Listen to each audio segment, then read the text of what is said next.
Kita lanjutkan ya. Konsep dari safety ini atau keselamatan pabrik proses itu berhubungan dengan resiko. Resiko itu merupakan perkalian silang. Kalian tahu ya istilah perkalian silang dan perkalian titik. Karena nanti hasilnya akan dalam bentuk risk matrix. Dalam bentuk matriks yang menghubungkan antara exposure, ini lebih ke arah consequence analysis.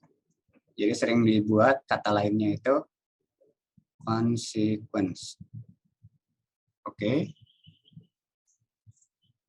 Terhadap probability. Probability itu kemungkinan terjadinya kejadian yang ditargetkan. Contoh exposure seperti ini.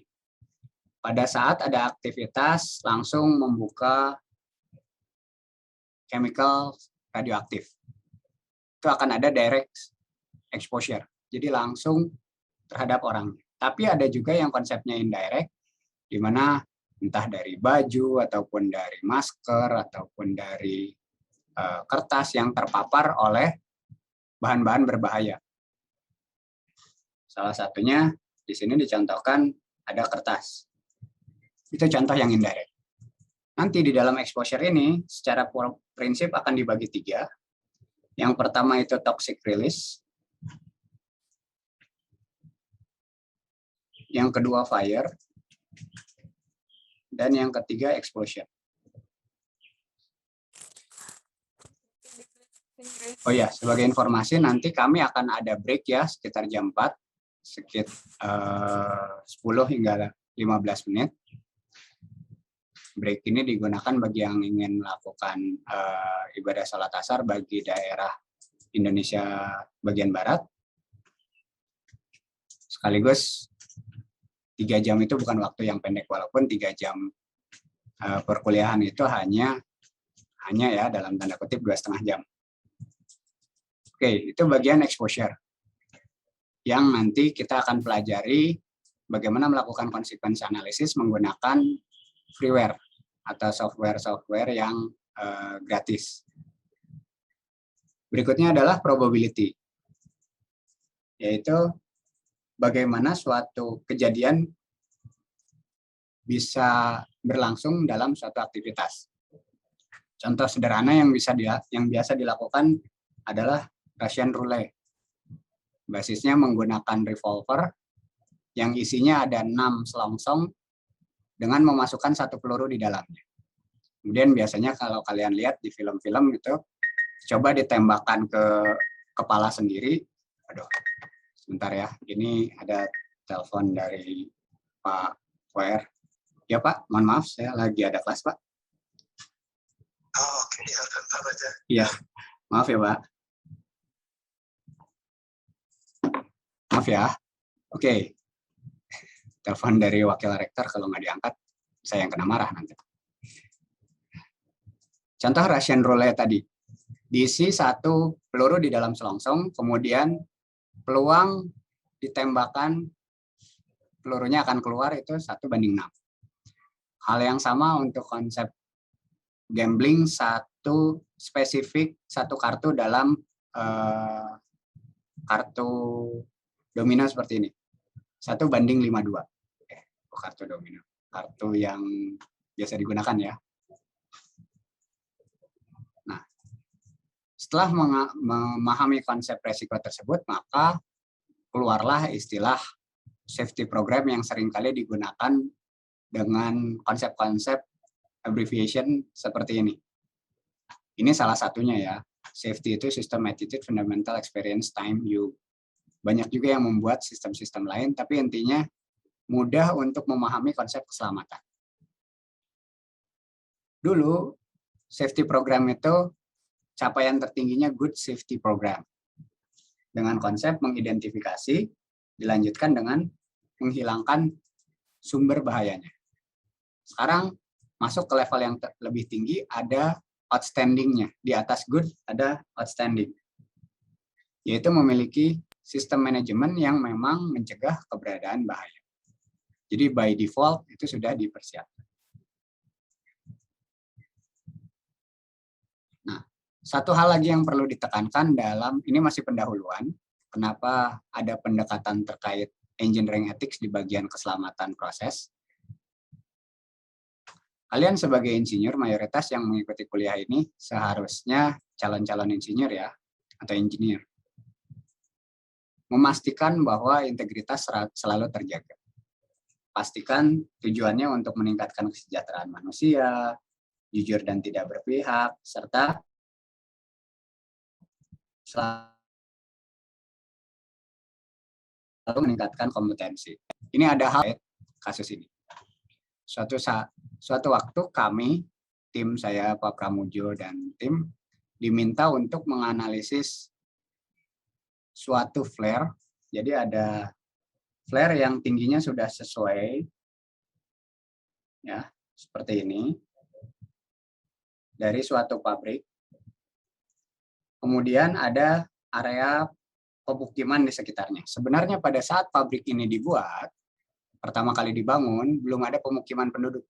Kecenderungannya memang setelah ada pabrik, itu berbondong-bondong penduduk mulai membuat pemukiman di sekitarnya. Awalnya hanya sementara, tapi lama-lama menjadi sementahun dan akhirnya cukup terlalu dekat dengan area pabrik tersebut. Kalian bisa lihat di kawasan industri ataupun industri-industri besar yang awalnya itu lokasinya sangat jauh, semakin lama bahkan ada yang bersinggungan langsung dengan pagar pabriknya. Nah, kendala dari flare ini setelah pemukiman ini terbentuk dan cukup kuat, belum lagi ada support dari LSM, keluarlah komplain dari penduduk kepada perusahaan ini. Komplainnya sederhana, tapi mungkin bagi kalian yang baru mendengar, ini cukup menggelitik. Komplain pertama adalah, Pak, tolong itu flare-nya bisa diatur karena ayam kami tidak bisa bertelur.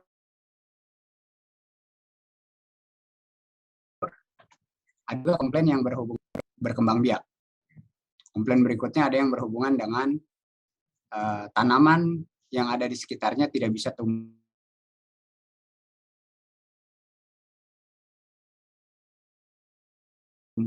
seperti tempat yang berbeda. Jadi bukan gara-gara pabrik tersebut. Karena ditekan terus oleh LSM, akhirnya pabrik ini berusaha membuat modifikasi. Nah, di sini sebenarnya engineering ethics yang menjadi berperan. Pada saat mereka meminta bantuan kami sebagai tim konsultan, sebenarnya aspek yang dikaji adalah memastikan di area pemukiman ini toxic release-nya, potensi fire and explosion, dan lain sebagainya itu dikaji. Termasuk yang berhubungan dengan mungkin ayam nggak mau bertelur karena menyangka siang terus. Nggak ada kesempatan malam. Karena nyala flare harus 24 jam ya. Tujuan flare seperti kalian tahu untuk memastikan gas-gas berbahaya yang masih flammable itu terbakar sempurna menjadi CO2 dan H2O. Walaupun selalu ada ekstra ekstra SOX dan NOX. Itu tipikal, dan tipikal pembakaran kan biasanya 98%, bukan 100%. Nah, apa yang terjadi? Kami sudah memberikan masukan, tapi ternyata pihak perusahaannya kurang puas dan melakukan engineering modification sendiri. Caranya bagaimana? Flare yang tinggi tadi diubah menjadi flare open pit flare sebenarnya istilahnya. Jadi dibuat rendah, ini dibuat flare rendah seperti ini, yang apinya jadi tersebar kecil-kecil di bawah. Mereka tidak menyadari bahwa toxic release dengan membuat sistem seperti ini menjadi lebih tinggi. Yang sebenarnya kalau konsentrasi diukur di sini, dekat dengan area pemukiman, ini jauh lebih besar dibandingkan dengan area sebelumnya. Tetapi karena tidak bisa terlihat, dan dampaknya itu kronis, bukan acute. Jadi nanti kalian akan mempelajari apa bedanya chronic effect dan acute effect. Jadi dampaknya baru terasa 15 hingga 30 tahun kemudian.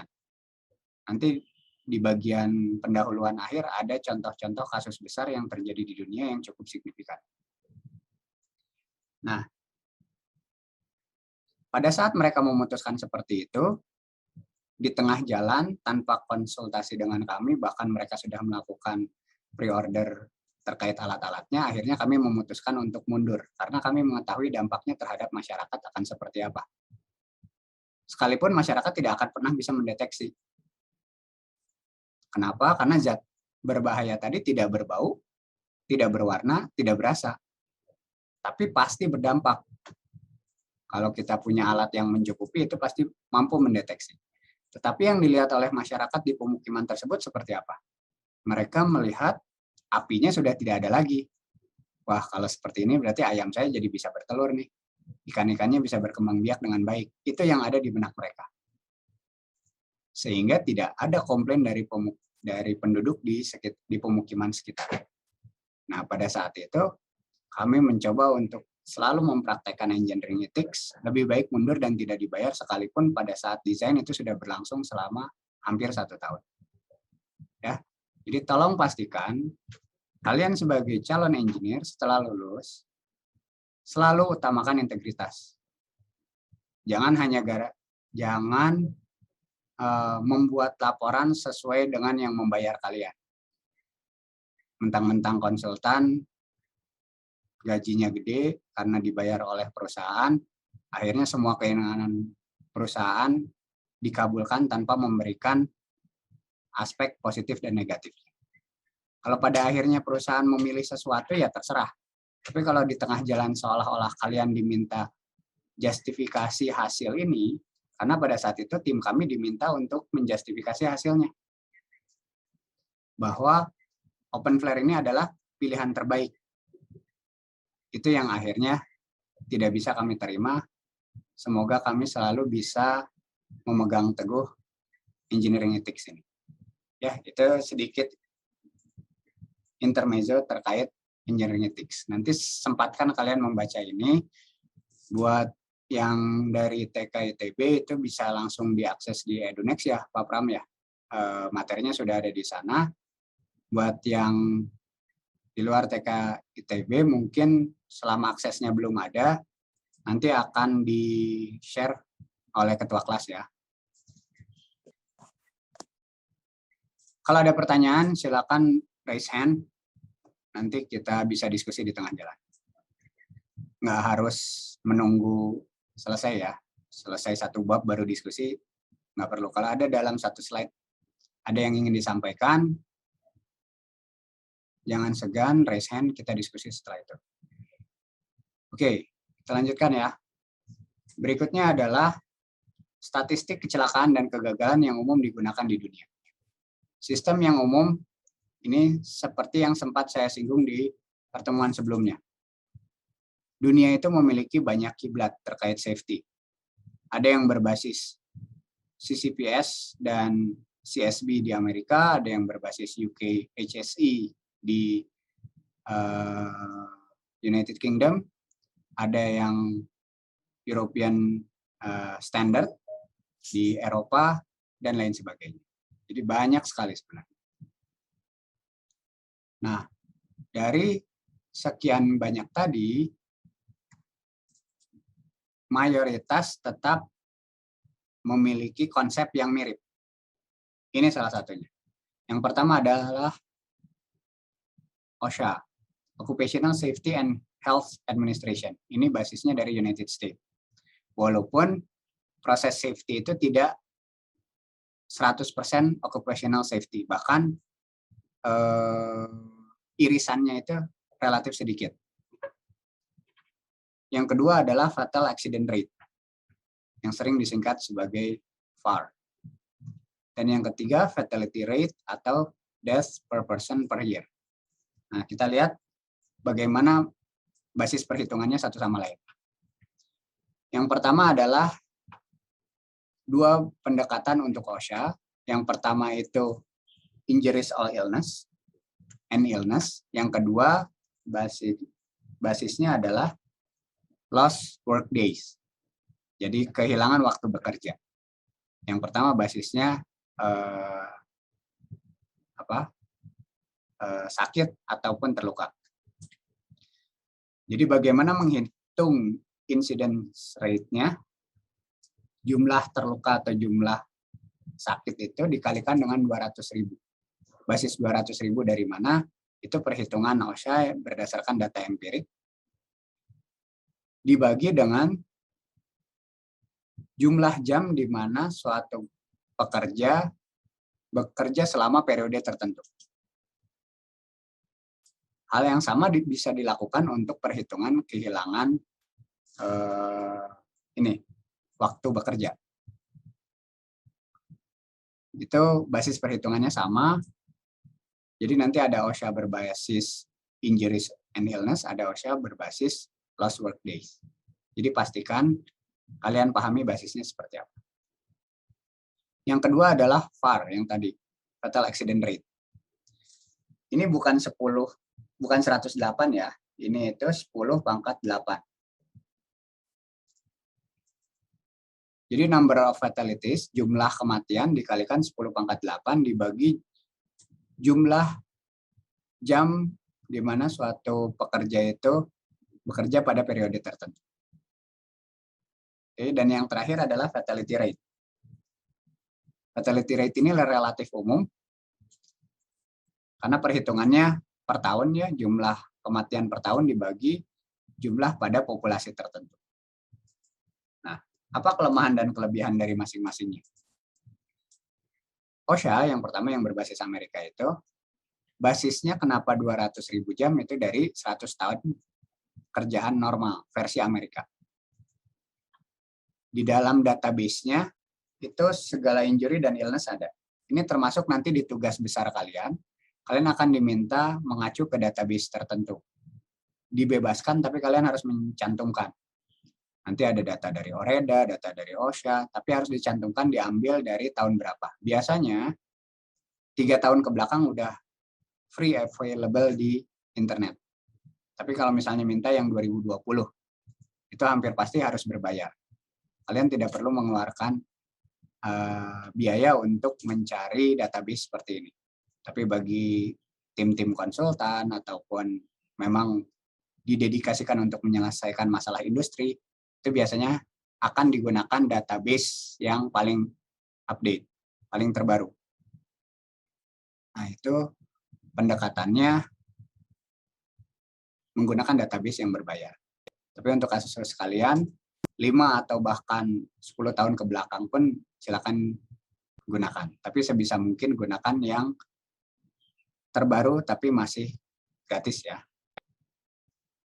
Nah, jika kita ingin mengetahui info terkait kematian, ini harus ada tambahan informasi. Tidak bisa langsung diekstrak dari OSHA. Jadi misalnya dicari injury yang sudah misalnya lebih dari secondary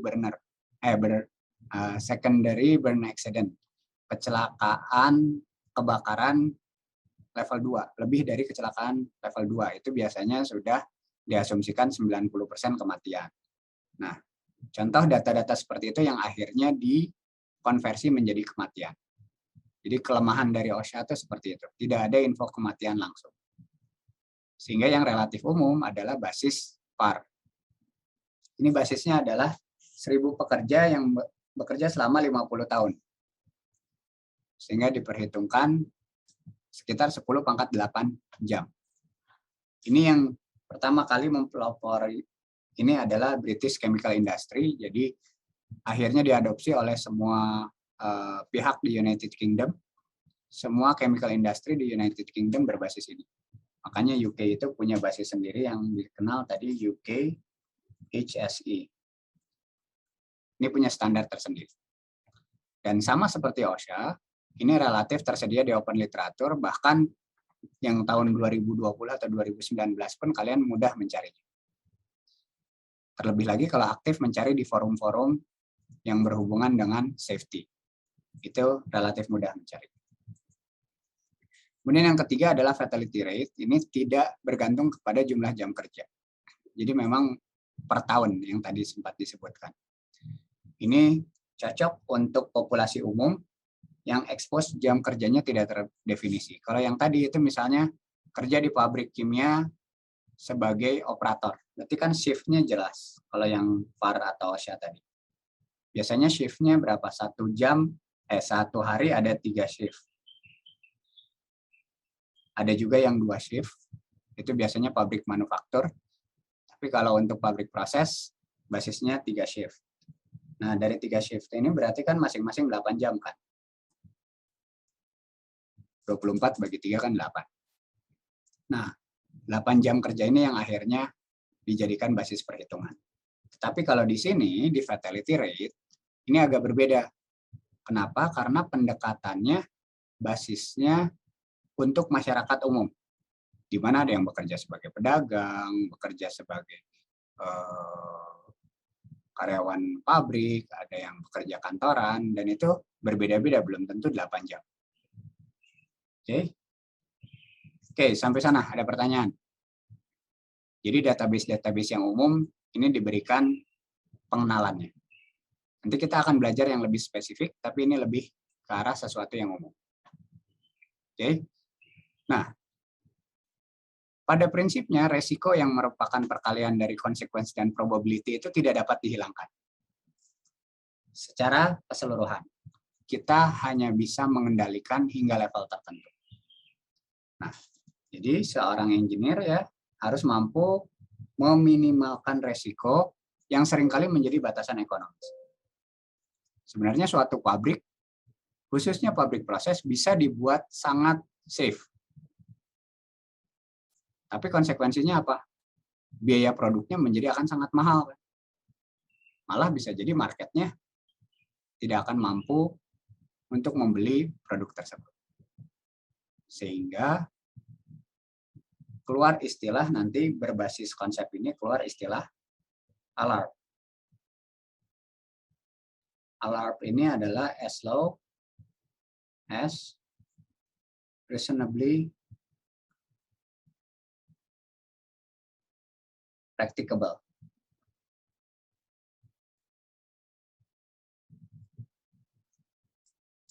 Ya,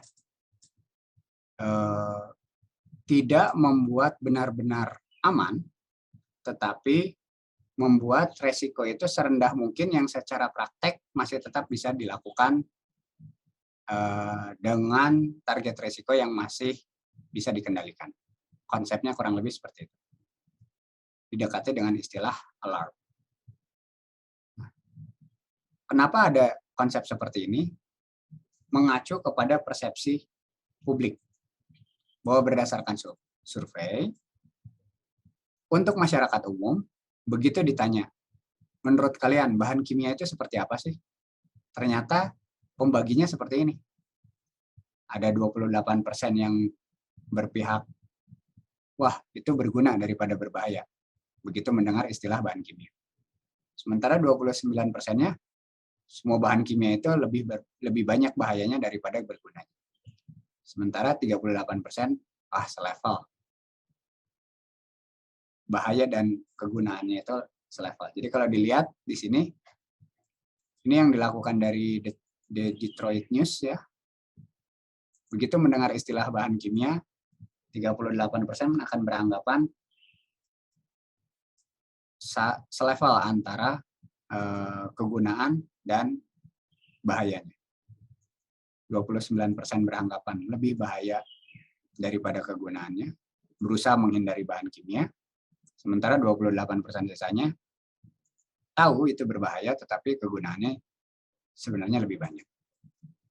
Jadi secara umum, keluarlah konsep resiko yang dapat diterima. Karena survei publik seperti ini. Kalau misalnya survei menyatakan yang namanya bahan kimia 90% beranggapan lebih berbahaya daripada bergunanya, ya udah nggak akan ada lagi kan bahan kimia. Tapi ternyata hasil survei seperti ini maka bisa didekati dengan istilah resiko yang dapat diterima. Ya, jadi cerita dasarnya kurang lebih seperti itu. Nah, sekarang kita mulai masuk ke konsep dasar keselamatan proses yang bermula dari istilahnya kecelakaan proses. Sebenarnya kecelakaan yang terjadi di pabrik kimia itu polanya seperti ini. Ada kebakaran, seringkali diikuti ledakan, dan berdampak kepada penyebaran bahan beracun. Walaupun bisa juga kebalikannya. Atau dimulai dari ledakan, berlanjut ke kebakaran, baru penyebaran bahan beracun. Bisa ya, atau kebalikannya dari bahan beracun dulu, yang akhirnya mengkorosikan sesuatu, akhirnya terjadi ledakan atau kebakaran, itu bisa. Variasinya banyak, tetapi umumnya seperti ini. Urutan yang paling umum itu seperti ini. Nah, jika dilihat dari potensi yang paling menimbulkan kematian, ternyata bukan kebakaran dan ledakan. Karena begitu tahu ada flammable atau eksplosif material, itu orang udah jaga jarak. Tapi begitu ada penyebaran bahan beracun, itu biasanya orang santai-santai aja. Contoh sederhananya, kalau kalian datang ke area kawah gunung berapi ya, misalnya di area kawah putih, itu kan jelas-jelas ada belerang, jelas-jelas mengandung H2S. Tapi serta-merta pengunjung pada datang ke sana. Yang sebenarnya mereka tidak sadari jika sewaktu-waktu ada erupsi gas yang mungkin tidak terdeteksi, konsentrasi H2S-nya meningkat cukup signifikan, dalam hitungan menit, semua yang ada di sana hampir pasti tidak akan tertolong. Itu sebenarnya yang tipikal menganggap remeh terkait penyebaran bahan beracun. Terlebih lagi jika bahan beracunnya tadi tidak berwarna, tidak terlihat, tidak berasa, dan tidak berbau. Kalau bau udah jelas ya, yang jelas-jelas kayak H2S aja berbau, itu masih tetap. H2S itu agak menarik, karena pada konsentrasi rendah, dia masih berbau seperti telur busuk kan. Nah, jika kita terekspos terus-menerus, dan ternyata konsentrasinya meningkat melewati batasan tertentu, itu sensor penciuman kalian tidak akan berfungsi. Nah, kalau orang yang paham dengan konsep H2S menyerang indera penciuman manusia, maka langsung berjaga-jaga. Jangan-jangan ini H2S-nya terlalu tinggi sehingga tidak mampu mencium bau telur busuk lagi. Tapi orang awam berpikir, oh H2S-nya udah hilang, ketiup angin. Jadi malah tetap jalan-jalan di area tersebut. Ya mungkin juga terjadi seperti itu, H2S-nya konsentrasinya menurun sehingga tidak tercium lagi.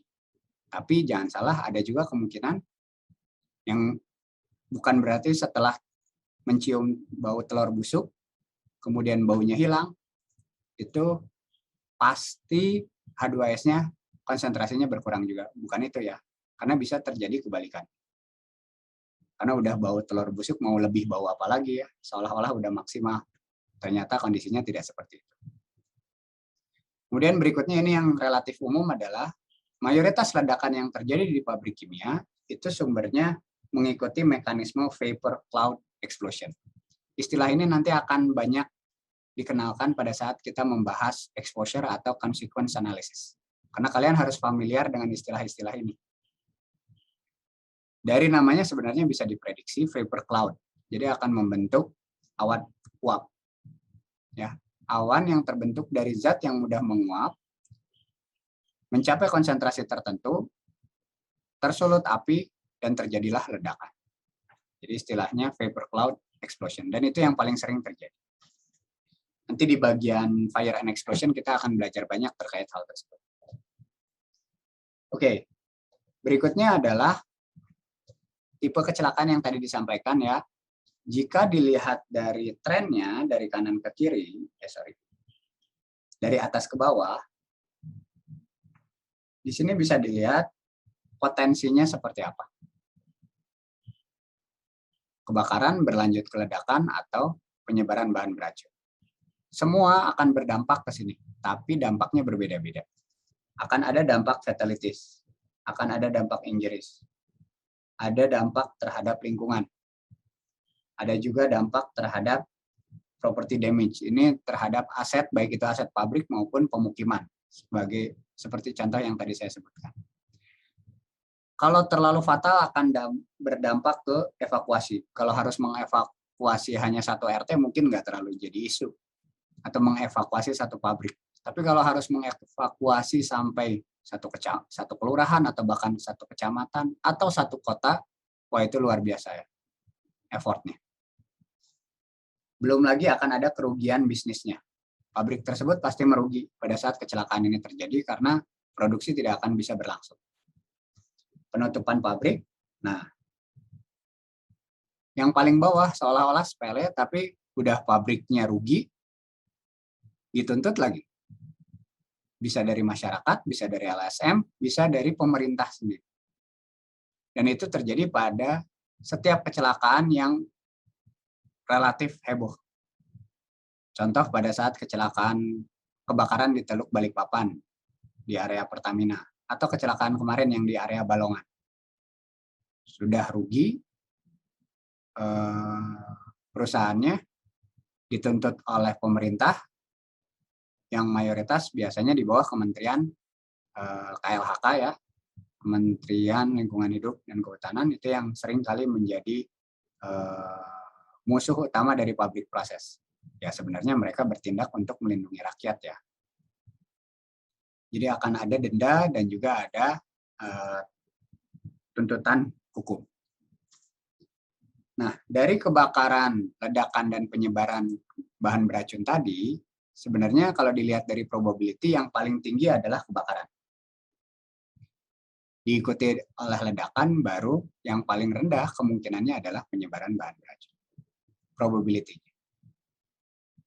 Tetapi jika dilihat dari potensi kerusakannya, khususnya yang bisa mengakibatkan fatality, itu paling tinggi adalah penyebaran bahan beracun. Tadi yang saya sampaikan. Dampaknya itu luar biasa, makanya istilah bioweapons atau chemical weapon itu jauh lebih berbahaya daripada senjata-senjata fisik seperti bom yang dampaknya saat itu juga tidak kronik. Dan yang terakhir adalah terkait potensi kerugian ekonomi. Ini yang paling besar adalah ledakan. Ya. Ini semua relatif ya, tinggi, sedang, rendah itu relatif dibandingkan antara 3 jenis tipe kecelakaan. Oke, sampai sini ada pertanyaan? Kalau saya terlalu cepat tolong diingatkan, tapi toh ini direkam, kalian bisa ulang-ulang sampai bosan ngedengerin rekaman ini. Oke, sekarang kita lanjutkan. Kecelakaan proses. Sebenarnya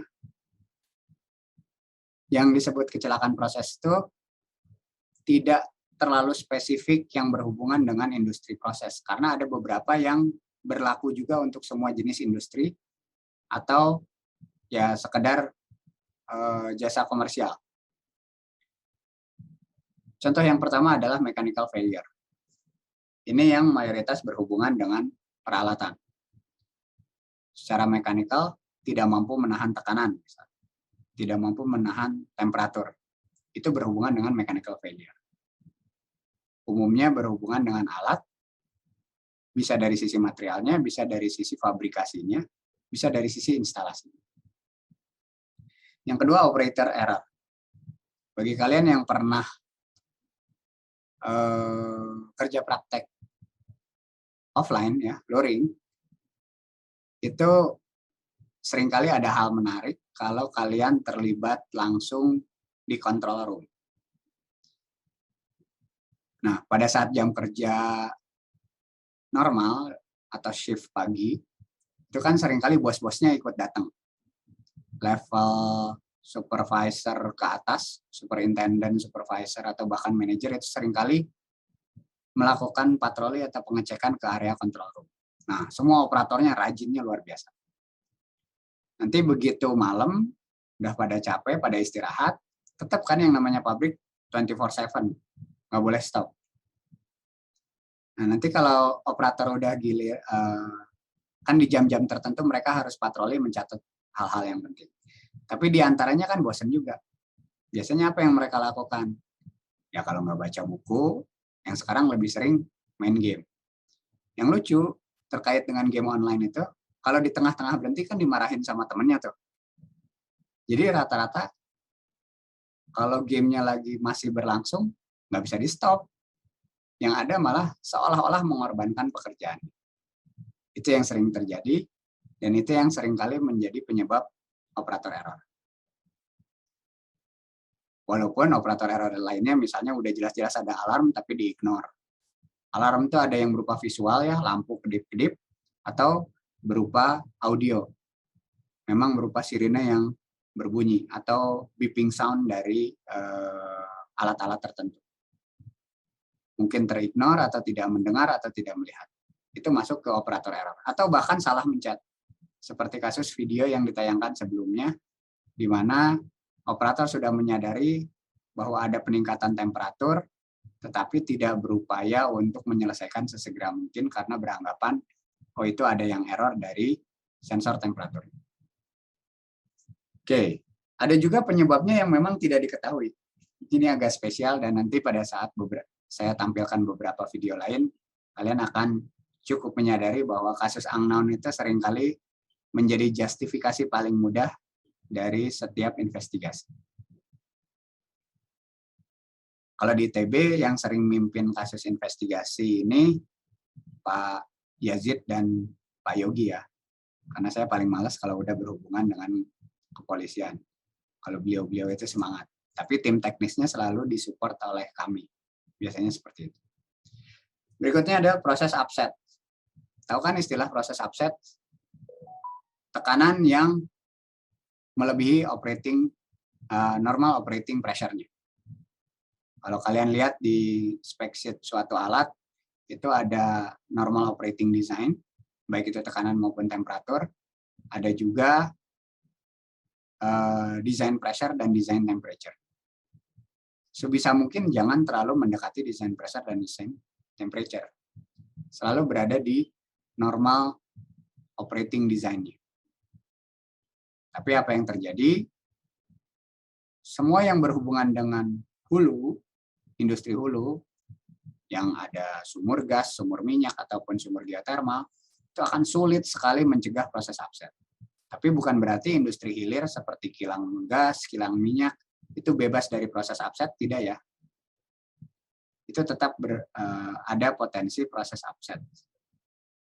Fluktuasi tekanan yang tiba-tiba, perubahan temperatur yang tiba-tiba, atau perubahan laju alir yang tiba-tiba. Oke. Berikutnya natural hazard. Ini yang seringkali dikategorikan sebagai force major. Kalau sudah berhubungan dengan ini, ya kita nggak bisa melawan ya. Sulit, tidak akan bisa melawan alam, dan sebenarnya antisipasi tetap harus dibuat.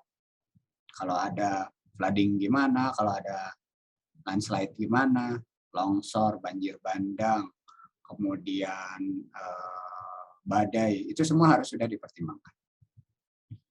Penyebab kecelakaan lainnya adalah kesalahan desain. Nah, ini ada contoh nyata suatu pabrik di area perbatasan Sumatera Utara dan Aceh. Itu karena kesalahan desain hanya bisa dioperasikan 3 hari.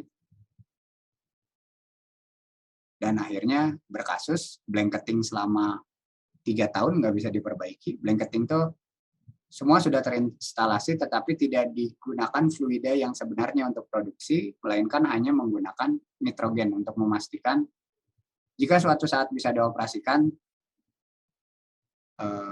instalasinya tidak perlu diperbaiki lagi. Karena potensi korosi dan lain sebagainya sudah ditekan. Kenapa hal tersebut bisa terjadi? Karena ada kesalahan desain. Jadi pada saat hari keempat dicoba, ada kecelakaan, setelah diperbaiki, nggak pernah bisa dicoba lagi. Berikutnya ya sabotase atau arson ya. Ini kasus lain lagi. Memang ada orang yang masuk barisan sakit hati akhirnya melakukan sabotase. Itu hal-hal yang sangat besar potensinya sehingga kalau dilihat dari safety case keseluruhan yang dibahas di pertemuan sebelumnya, ada yang berhubungan dengan security. Ingat, yang kita bahas ini keselamatan bukan keamanan. Keamanan lebih ke arah satpam gitu ya. Kalau kita fokusnya bagaimana memastikan operasional pabrik itu berlangsung dengan baik dengan memperhitungkan semua aspek terkait keselamatan. Oke, secara umum kecelakaan itu akan mengikuti 3 urutan ini. Akan ada inisiasinya, dilanjutkan propagasi dan terminasi. Ini mirip seperti fenomena polimerisasi ya. Kalau kalian tahu tahapan polimerisasi itu sama persis seperti ini. Ada inisiasinya, bagaimana kita membuat misalnya polietilen atau polipropilen. Kan dari monomernya harus diinisiasi dulu agar mulai terbentuk rantai polimer. Selama rantai polimer itu dibuat hingga target molekul berat molekul tertentu, maka dipertahankan di propagasi. Kalau sudah tercapai targetnya harus dihentikan kan, kalau nggak nanti tumbuh terus. Nah, itu dilakukan terminasi. Nah, hal yang sama terjadi dengan konsep kecelakaan. Ada di mana peristiwa bermula, ada potensi eskalasi, proses kerusakannya semakin lama semakin besar, ada kejadian yang memang untuk sampai benar-benar berhenti atau mengurangi. Dan seperti kalian ketahui ya, by common sense, kalau ada hidrokarbon yang terbakar, kalian gunakan air, sampai kapanpun tidak akan pernah bisa mati. Ya, karena hidrokarbon densitasnya lebih ringan dibandingkan air, yang terjadi airnya selalu berada di bawahnya, pemadamannya tidak bisa menggunakan konsep tersebut. Harus menggunakan gasnya untuk menurunkan kandungan oksigen atau berbasis foam untuk meredam panasnya. Nanti kita belajar hal tersebut di area kebakaran, di chapter yang berhubungan dengan fire. Nah, setelah mengetahui tipe-tipe kecelakaan dan bagaimana prosesnya, maka strategi yang umum dilakukan terkait dengan keselamatan proses itu seperti ini. Inherent, jadi memang dari awal, dari desain sudah dibuat agar mereduksi hazardnya, mereduksi potensi terjadinya kecelakaan. Kalau by design sudah tidak mungkin, lanjut ke pasif. Menambah passive system, misalnya membuat tanggul. Itu salah satunya agar seandainya terjadi kebocoran di tangki, misalnya ini tangki flammable liquid, ini sengaja dipasang dike di sekitarnya. Tanggul atau kalau istilahnya industri itu ban wall.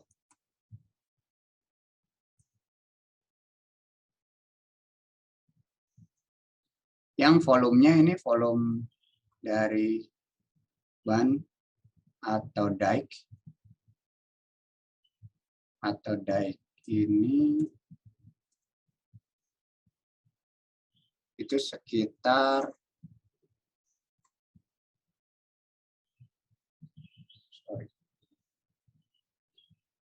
ban atau dike. Ini volumenya biasanya didesain 1,1 kali dari volume liquidnya. Volume liquid dalam tangki.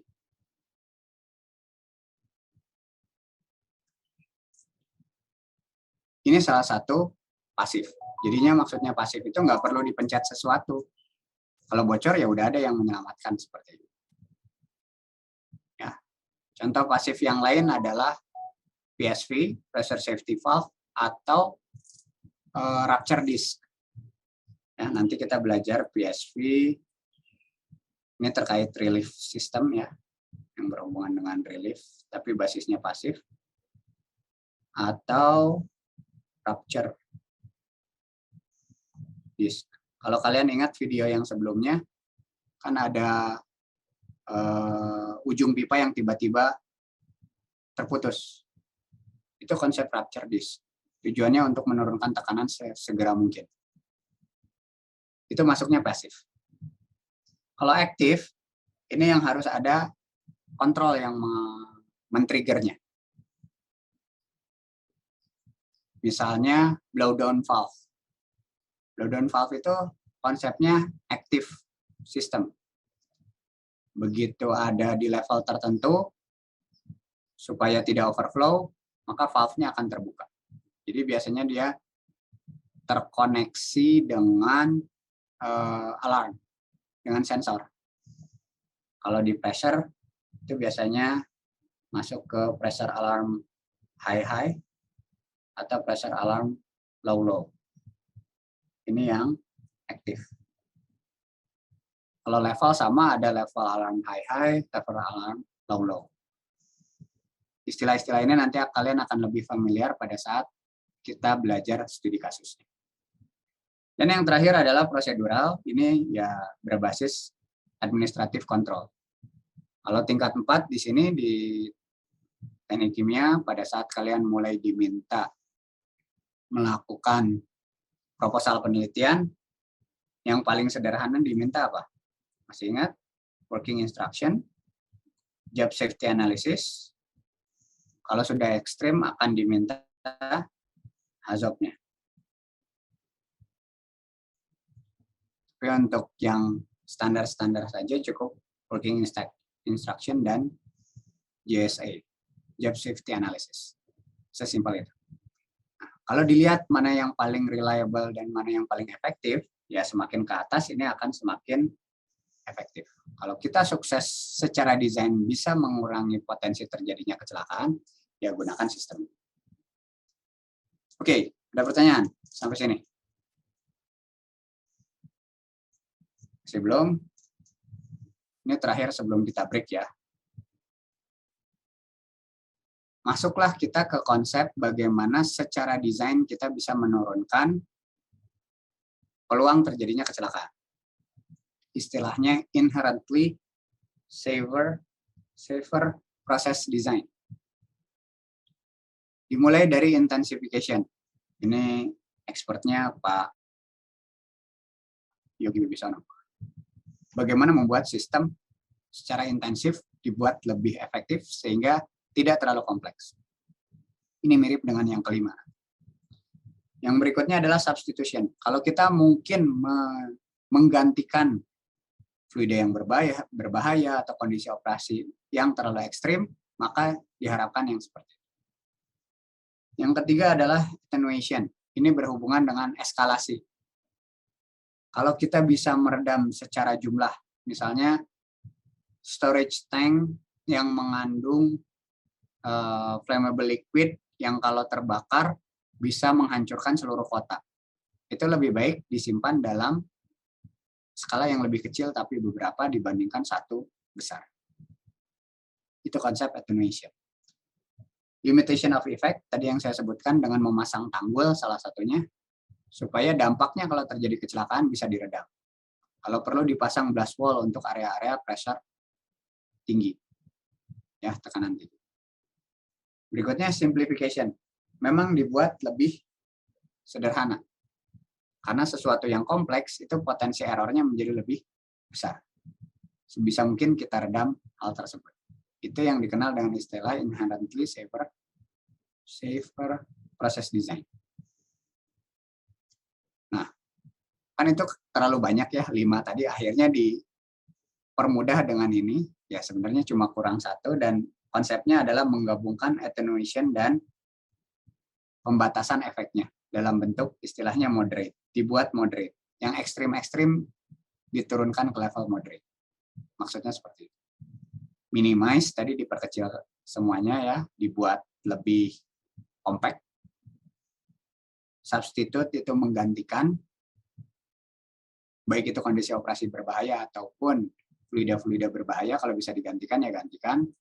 Misalnya untuk cooling tower, selama ini untuk boiler, yang dulu dibutuhkan oxygen scavenger.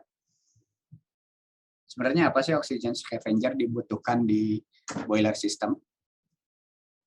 Karena tujuannya untuk menghilangkan dampak korosi, mengendalikan dampak korosi. Kenapa? Karena air itu sendiri tidak akan mengkorosikan carbon steel sebagai material utama di suatu boiler. Termasuk sistemnya ya. Sistem steam, sistem kukus. Itu materialnya carbon steel. Nah, air itu sendiri aman, tapi air yang mengandung oksigen terlarut itu yang menjadi korosif, itu yang dapat mengakibatkan korosi di suatu boiler. Mau tidak mau harus dihilangkan menggunakan yang namanya oksigen scavenger yang dulu basisnya adalah hidrazin. Nah, hidrazin ini efektif untuk oksigen scavenger, tetapi membahayakan bagi orang. Sehingga akhirnya digantikan dengan yang lebih aman, yang berbasis hidrokarbon. Sama seperti refrigeran. Dulu CFC base, sekarang banyak yang light hydrocarbon base. Jadi konsep substitute itu seperti itu. Moderate tadi sudah saya jelaskan, simplification ya dibuat lebih sederhana. Oke. Nah, sebelum masuk ke bagian ini, saya akan menayangkan satu video dulu, kemudian kita break, baru kita bahas satu persatu.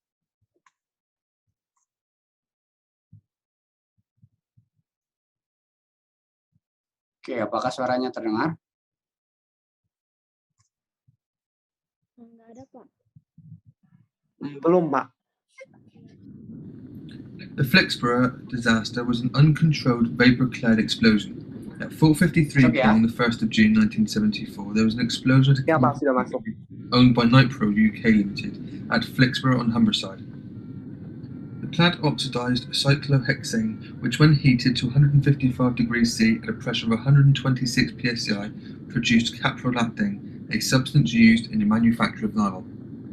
The immediate cause was determined as failure of a pipe which was replacing a failed reactor, leading to the release of a large vapor cloud of cyclohexane that was ignited.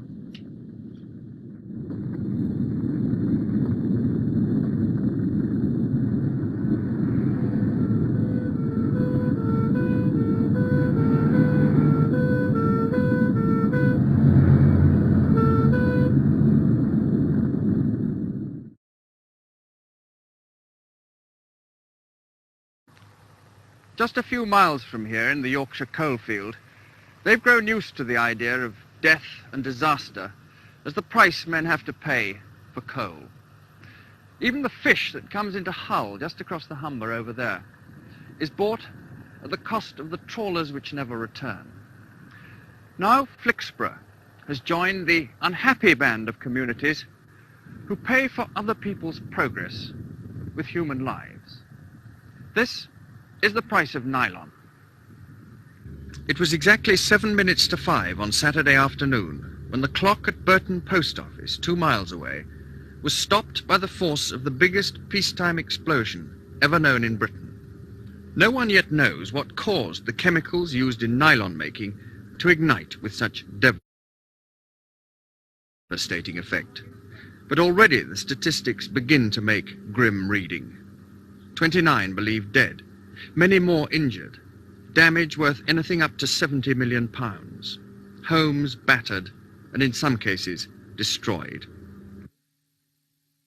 Worst hit were the 6 semi-detached houses in Stather Road, which look 300 yards across a field, straight towards the Nipro Chemical Works.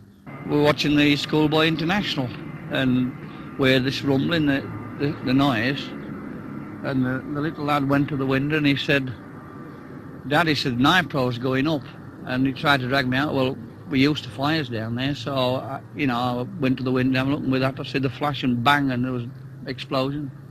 Just threw me all around the room, and that was it. When I come, the little lad come through, covered back in blood, he'd blown him through the French windows, and he come back and must have knocked me out. And he come and he dragged us out. We got in the back field outside. I just saw this huge cloud of white smoke going up, you see, and my next door neighbour, a young girl with a baby, called out, Mrs. Fish, what's happening? I said, it's Nipro and it's going to go up. And beyond that, it happened. There was no, I don't remember any noise. There was this awful wind, I suppose, and it blew me down the drive, and I laid on the drive there, and all these tiles fell on me. And beyond that, that was it. I got up, I came to telephone my husband because he was at work. The telephone was hanging out of that window, and Nipro was a sheet of flame the whole length of the building. Well, I certainly didn't realise this was going to happen. People that worked there said that if ever there's a fire and it got out of control, Flixborough Scunthorpe would go up. My golly, it has. I understand that only part of the works have gone up, but if the rest had gone up, you can't imagine what would have happened. It could have been much worse. This was the office block. Had it been an ordinary weekday, 50 girls would have been at work inside. And in all, 200 workers would have been in the plant. Though nothing on this scale was ever imagined, trouble at Nipro was something the local residents had come to take almost for granted. We used to seeing the fire engines go down. That's why we just went to the windows to look, because we see the blooming fire, you know. They It often just have flashed fires, from the do corner. They often have fires here. Oh yes, there's been fires, yeah. I've lived here for 26 years with their chemical works because it was Fisons. My husband worked for Fisons for 23 years. And I knew it was dangerous then. I've been all over this plant when it was built. We were taken on a conducted tour because we worked for Fisons, and I knew it was more dangerous. And I thought someday something might happen. But I thought it would be something like an explosion that would go up in the air. There would be a loud bang and we would see an explosion. Nothing. I never in my wildest dreams thought anything like this would happen to us. I wouldn't have stayed here if I had. For the survivors, it's time to start picking up the pieces and to wonder if they're going to be exposed to the same risk all over again. How do you view the prospect of making a new home? Never here. Never here. And where I'm going to go, I don't know. We don't have a home. It's rented property. We don't own a house. I hope to grief they never rebuild there. How can they? They mustn't. They mustn't.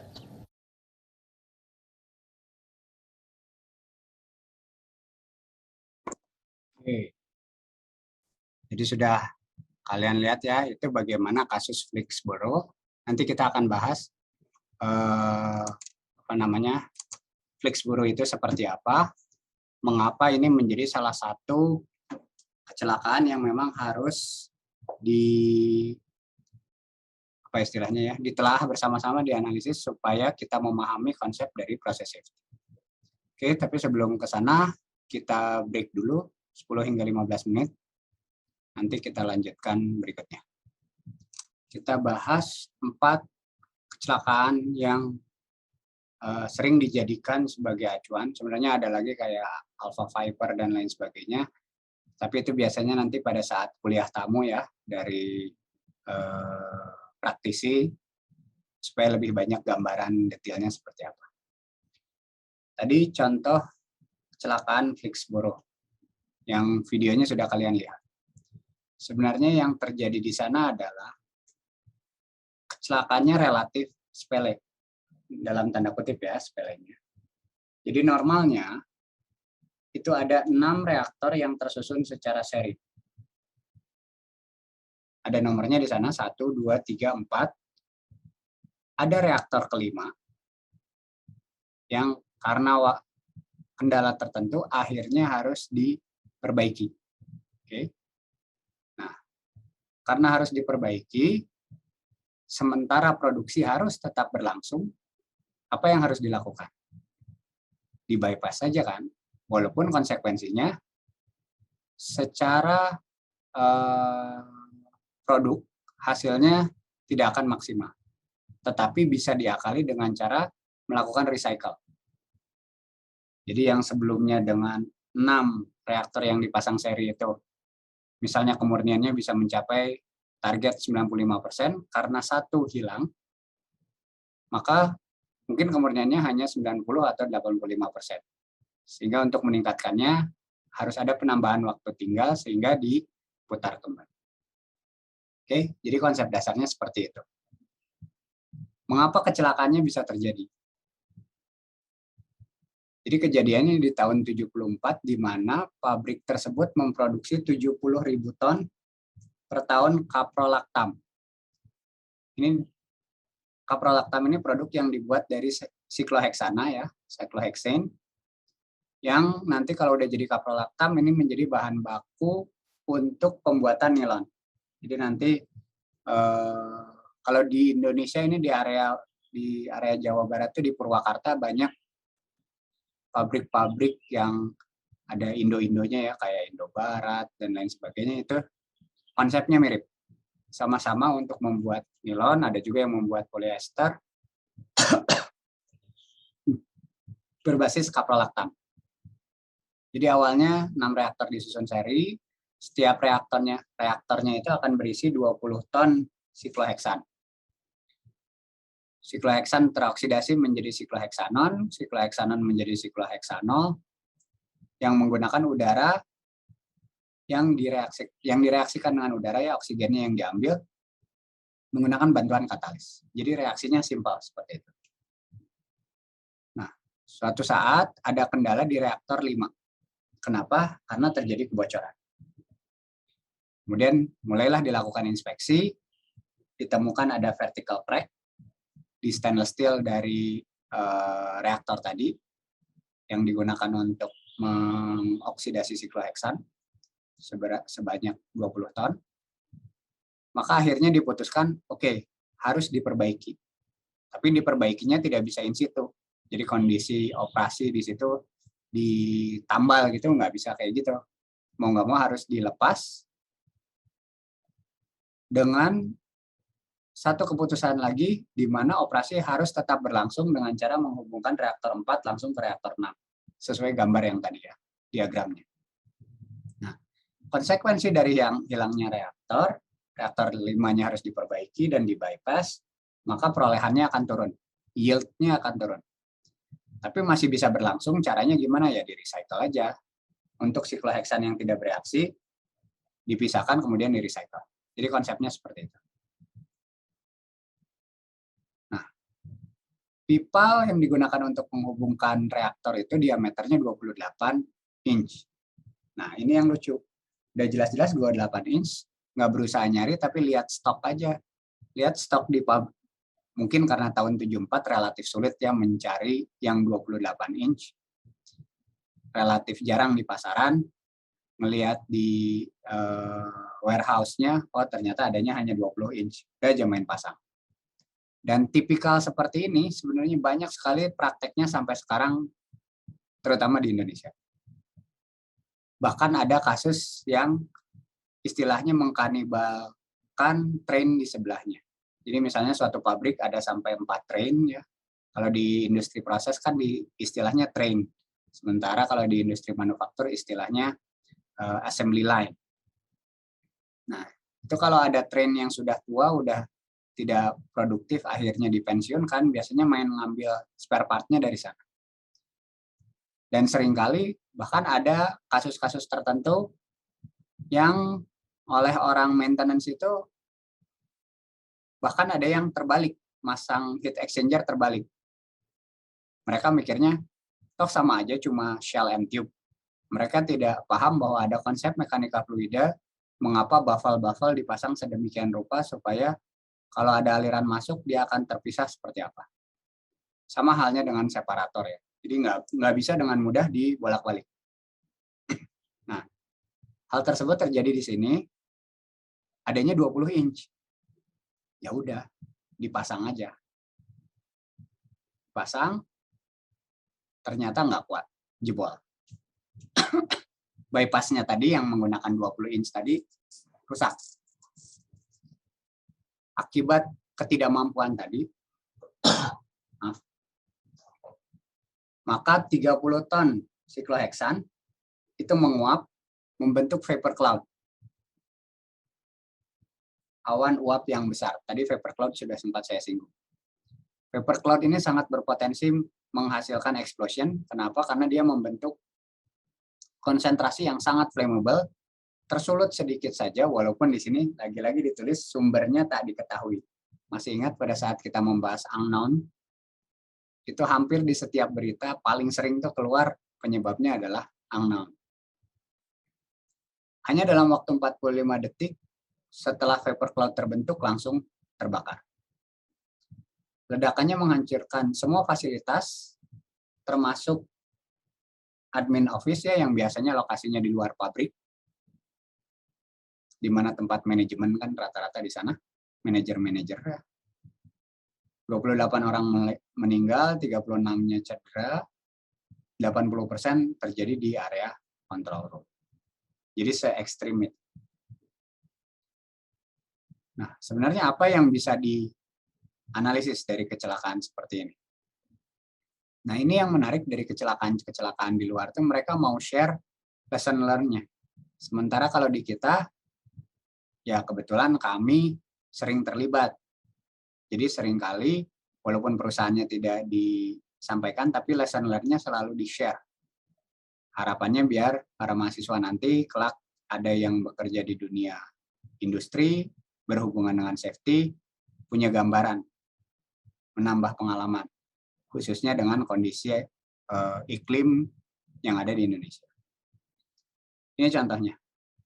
Pertama, pipa bypass yang diinstal itu tidak memperhatikan safety factor-nya.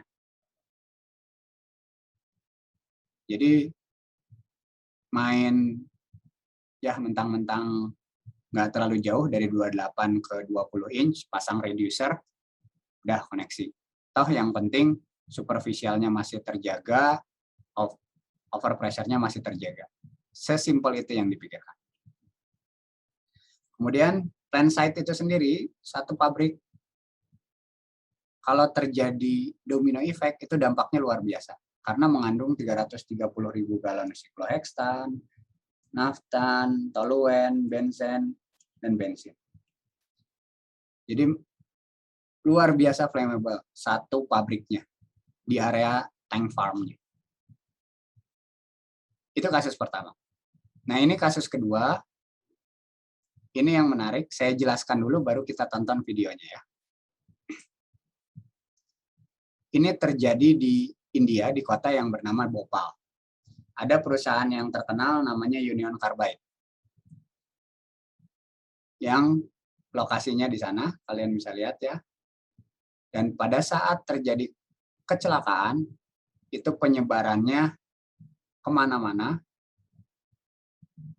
ke area-area yang terdampak sampai sangat-sangat besar. Apa yang terjadi di kasus Union Carbide di Bhopal ini? Jadi kalau yang tadi pabrik kaprolaktam untuk bahan baku nilan, kalau yang sekarang ini pabrik untuk MIC. Apa itu MIC? Jadi kalian bisa lihat di sini, MIC itu methyl isocyanate.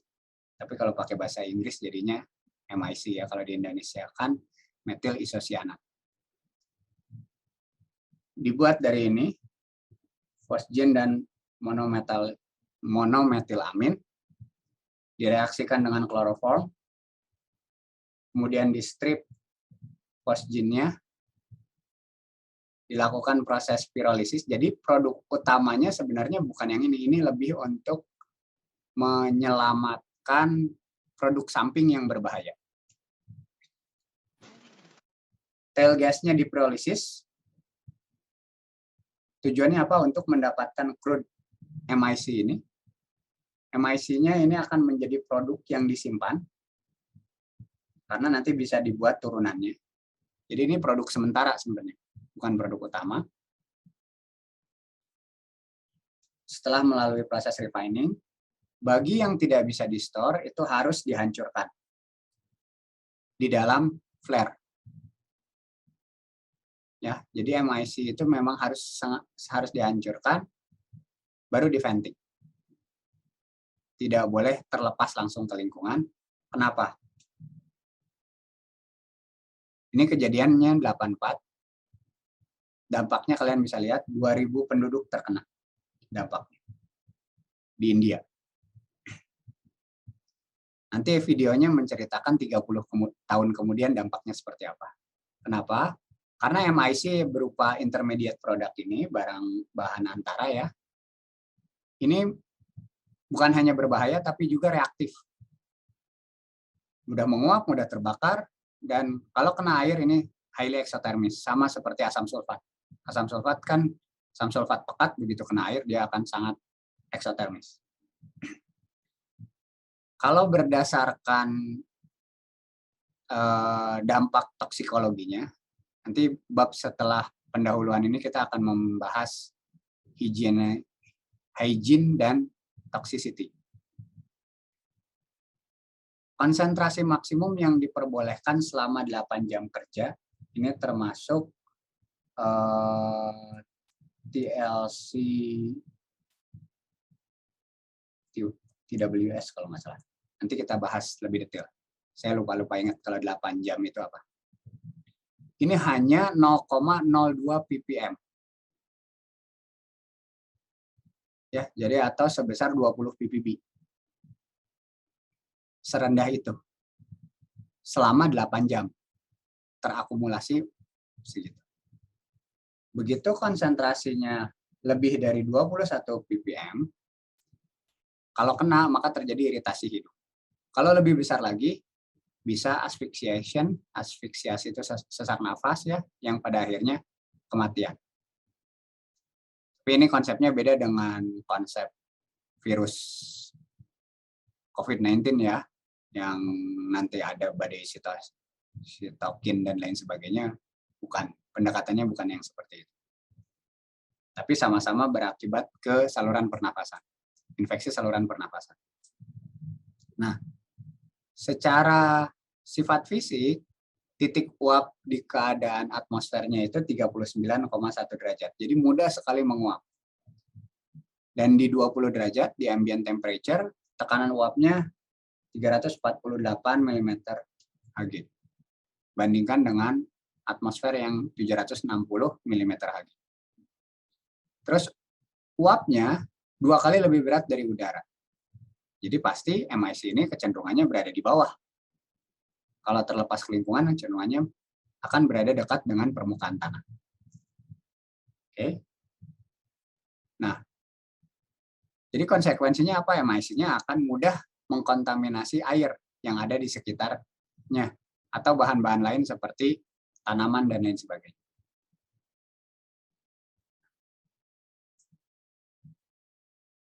Kenapa kebocoran bisa terjadi?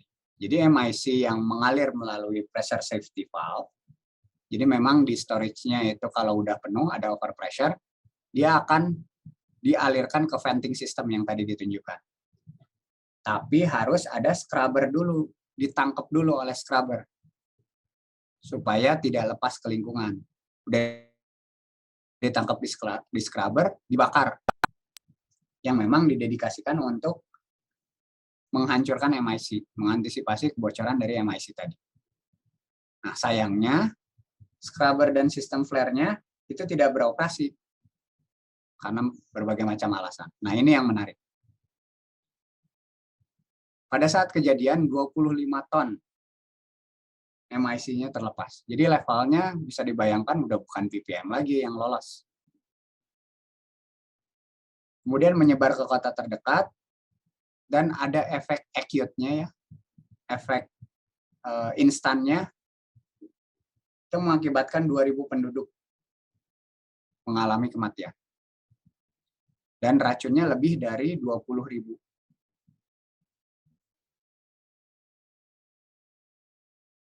Ada lagi yang lebih menarik, yang sengaja dicetak tebal. Tidak ada pekerja pabrik yang teracuni maupun meninggal.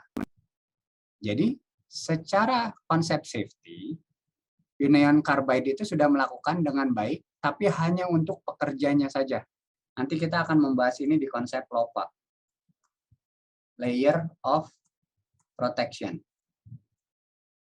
Layer of Protection Analysis.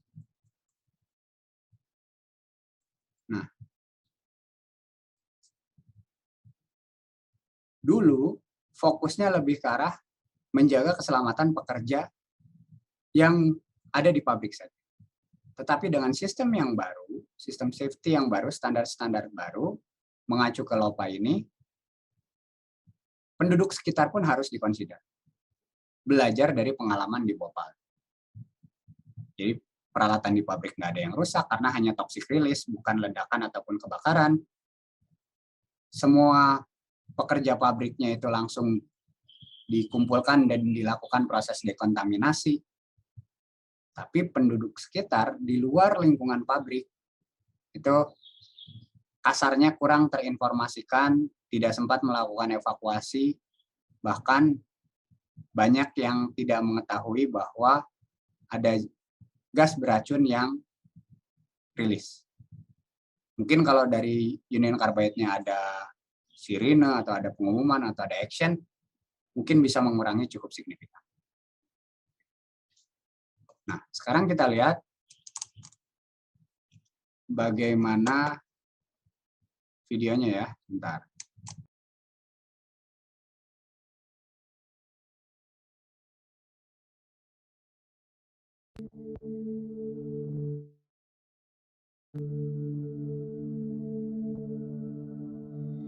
December 2nd, 1984. The Union Carbide India Limited pesticide plant in Bhopal, India. Water inadvertently entered a storage tank containing more than 80,000 pounds of methyl isocyanate, or MI, was known to react violently with water. This caused a runaway reaction that overheated the tank and resulted in a massive toxic gas release. A dense, lethal cloud drifted over the city of Bhopal, exposing hundreds of thousands of people to deadly MIC and other chemicals. An estimated 3,800 people died immediately, and tens of thousands were injured. Eventually, thousands more died from toxic gas-related illnesses in what had become history's worst industrial accident. Investigations found many process safety management deficiencies, including the absence of a process hazard analysis, poorly maintained equipment and safety systems, a lack of emergency response planning, and inadequate training for operators handling the deadly MIC. But others saw a deeper root cause. The father of process safety, the late Dr. Trevor Kletz, wrote, "MIC wasn't a raw material or a product, but an intermediate. It was convenient, but not could have been used as it was made. Then the worst leak would have been a few kilograms." The huge MIC release at Bhopal was a watershed event in the drive to make plant designs inherently safer. In the wake of Bhopal, Congress enacted new laws to increase chemical emergency preparedness and to require companies to develop process safety and risk management programs and to report their worst-case release scenarios. Congress also established the Chemical Safety Board to investigate chemical accidents and recommend measures to prevent catastrophes. But despite these positive actions in the 1990s, the United States continues to experience serious chemical accidents. Process safety management regulations are in need of reform. There must be more emphasis on preventing the occurrence of major chemical accidents through safer design, responding to emergencies, and punishing people after the fact are not enough. Even now, CSB investigations following major accidents find deficiencies in design and process safety management similar to those uncovered in Bhopal. In 2008, an explosion killed 2 workers and injured 8 others at a pesticide plant in Institute, West Virginia, that was originally developed by Union Carbide. The explosion took place during a lengthy startup process when a runaway chemical reaction occurred inside a waste treatment vessel. Had the exploding vessel taken a different trajectory, pieces of it could have struck piping connected to a storage tank containing 13,700 pounds of methyl isocyanate, potentially causing a large release of the same highly toxic chemical that killed thousands in Bhopal. The CSB's investigation found that factors similar to those reported in Bhopal led to the explosion, including incomplete operator training and procedures. In 2012, a massive fire put workers' lives at serious risk at a refinery in Northern California. The CSB found that the company repeatedly failed over a 10-year period to upgrade corroded piping using inherently safer materials. Eventually, the pipe became so thin it ruptured. And in 2013, 15 people were killed and more than 200 were injured from an ammonium nitrate explosion in West Texas. The explosion caused widespread damage to homes, schools, and businesses up to a half-mile away. Similar to the Bhopal disaster, emergency response plans were inadequate, and community members were not aware of the potential hazard in their midst. The CSB has found that current federal and state regulations do not focus enough on preventative measures or continuously reducing process risks. Therefore, the CSB has urged that federal or state process safety management regulations be reformed to require reducing risks to specific goals, using the most current industry standards, and ensuring that these standards contain adequate minimum requirements, applying the hierarchy of controls with safe design as the preferred strategy, and using inherently safer technologies wherever feasible, conducting damage mechanism hazard reviews, analyzing the effectiveness of safeguards, increasing attention to organizational safety, and broadening regulatory coverage to include reactive chemicals and atmospheric storage tanks. Following the Northern California refinery accident, the CSB recommended many of these changes to process safety management regulations in California, which the state is now actively pursuing. We are hopeful that similar process safety management reform will take place at the federal level.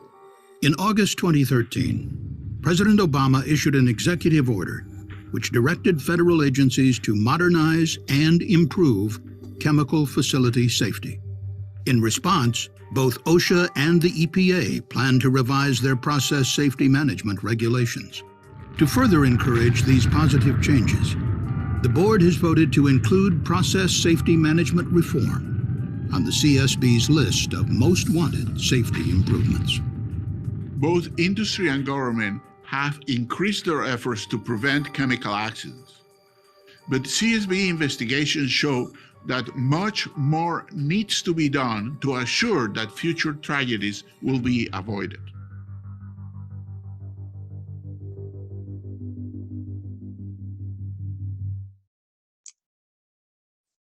Oke, jadi itu Bhopal ya, itu kecelakaan yang kedua. Berikutnya kita akan bahas lebih singkat aja, tidak akan terlalu detail. Berikutnya kita bahas Seveso ya.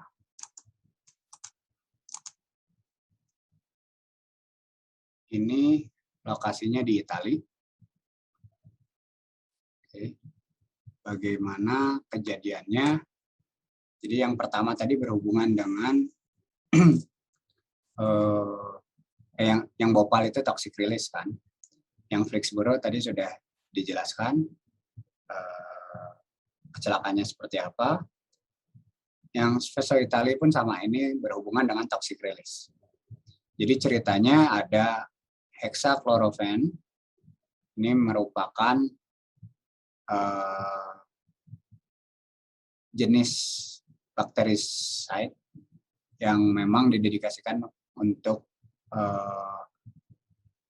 seperti DDT itu, untuk membunuh gulma. Nah, untuk kondisi normalnya sebenarnya akan terbentuk produk antara TCDD, tetrachlorodibenzoparadioxine. Jadi kalau kalian familiar dengan istilah dioksin, dioksin itu termasuk bahan kimia berbahaya ya, yang luar biasa tidak diinginkan. Kenapa? Karena termasuk khususnya untuk jenis ini, TCDD ini racun yang paling mematikan.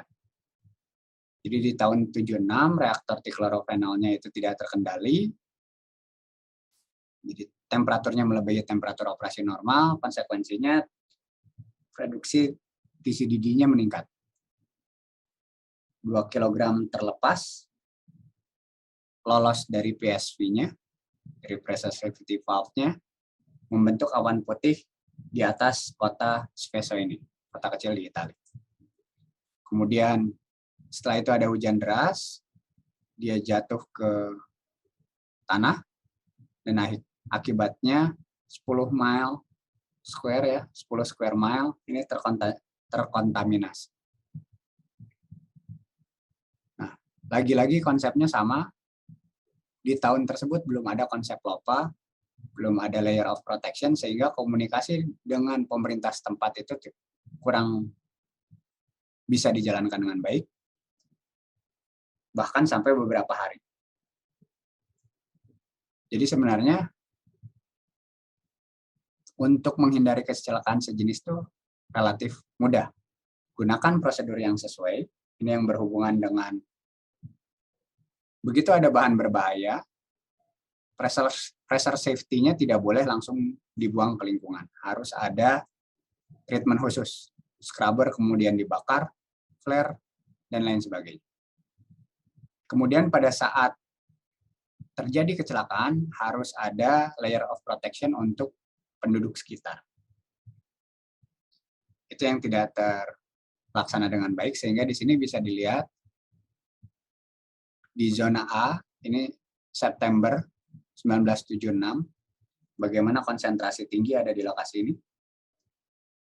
Tapi sampai Januari 1977, itu masih terbentuk konsentrasi yang melebihi 3.000 mikrogram per meter persegi. Jadi saya ekstrim gitu. Oke, ini yang terakhir. Bagaimana kejadian di Texas, di Pasadena. Memang dari sisi kematian tidak terlalu banyak ya, hanya 23 kematian dibandingkan dengan yang Bhopal tadi. Ini pabrik polietilen yang tiba-tiba melepaskan banyak sekali, menghasilkan vapor cloud dan akhirnya meledak. Jadi memang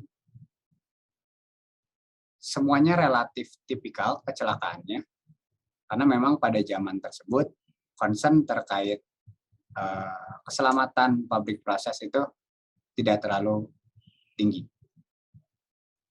Ini lebih ke arah terjadinya penyumbatan di pipa-pipa. Ya, jadi ada istilah Demko valve. Posisinya itu terbuka dan tidak di lock close. Jadi bisa dengan mudah terlepas. Bahkan ada investigasi dari OSHA ya, tadi yang sudah dibahas, bahwa untuk kasus-kasus tertentu itu harus memastikan ada analisa bahaya proses. Kasus tertentu yang berkaitan dengan apa? Berkaitan dengan potensi terjadinya kecelakaan, yaitu di pabrik polietilen. Jadi pabrik-pabrik yang jelas-jelas flammable dan ada potensi explosion itu tentu harus diperhatikan dengan baik. Oke, bahkan ada kondisi-kondisi di mana kalau valve-nya hanya satu, konsepnya single block, kalau nutupnya tidak sempurna, maka tetap akan ada potensi kebocoran. Makanya banyak untuk kasus-kasus tertentu, bahkan kalau ada motorized valve misalnya, itu seringkali di kanan kirinya dipasang valve berikutnya. Istilahnya double valve. Kemudian di bawahnya baru dipasang bypass. Baru dihubungkan dengan lainnya. Itu seringkali ada sistem yang dibuat seperti ini. Tujuannya apa? Kalau ini benar-benar tertutup dan memastikan ingin tidak akan digunakan dalam waktu yang lama, gunakan konsep double block and bleed seperti ini.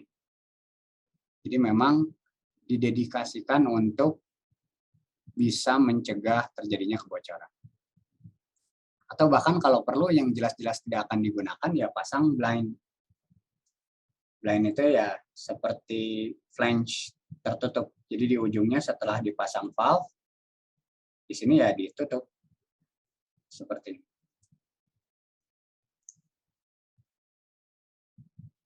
Untuk memastikan tidak ada kebocoran. Nah, itu belum dilakukan dengan baik, termasuk sensor dan detektor tidak dilakukan dengan baik. Terlebih lagi, ini mirip seperti konsep COVID ya. Jadi sebenarnya high occupancy itu sudah mulai dipertimbangkan, termasuk penggunaan strukturnya. Lalu jarak antar bangunannya disesuaikan, termasuk peralatan proses yang sengaja dibuat per unit-unit tertentu. Itu sebenarnya ada aspek safety yang perlu diperhatikan. Oke. Itu terkait pendahuluan.